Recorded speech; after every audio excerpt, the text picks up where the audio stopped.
Прилично сум сигурен дека ќе дојде време во кое што ќе бидеме среќни што сме го имале францускиот предлог на маса и ќе ни биде жал што не сме го прифатиле, смета лидерот на СДСМ Венко Филипче. Според него, ниту се спроведуваат реформи, ниту се прават потребните чекори да се фати возот за ЕУ, а власта намерно ја изолира државата. Прашан каде СДСМ и тој го гледаат излезот за евроинтеграциите, ако власта останува против уставни измени под овие услови, а ЕУ од друга страна останува на веќе договореното со францускиот предлог. Филипче вели решението е во резолуцијата за црвени линии, која СДСМ ја достави до сите партии, но досега ниту една не ја прифати.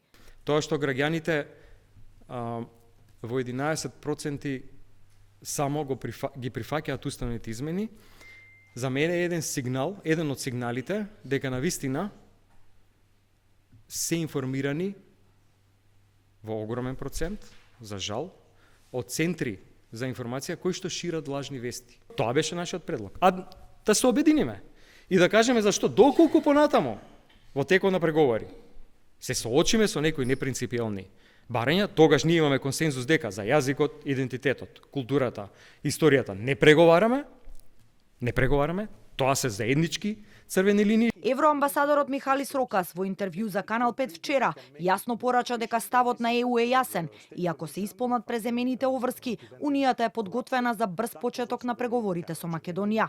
Рокас вели дека ЕУ е свесна за разочарувањата на македонските граѓани на патот кон членство, но и дека Брисел останува сигурен партнер за земјата. I always have a tremendous respect to the positions of the Prime Minister. But the EU has a position. EU position is very clear. It has already adopted a negotiating framework and Council conclusions unanimously, all member states, in 2022.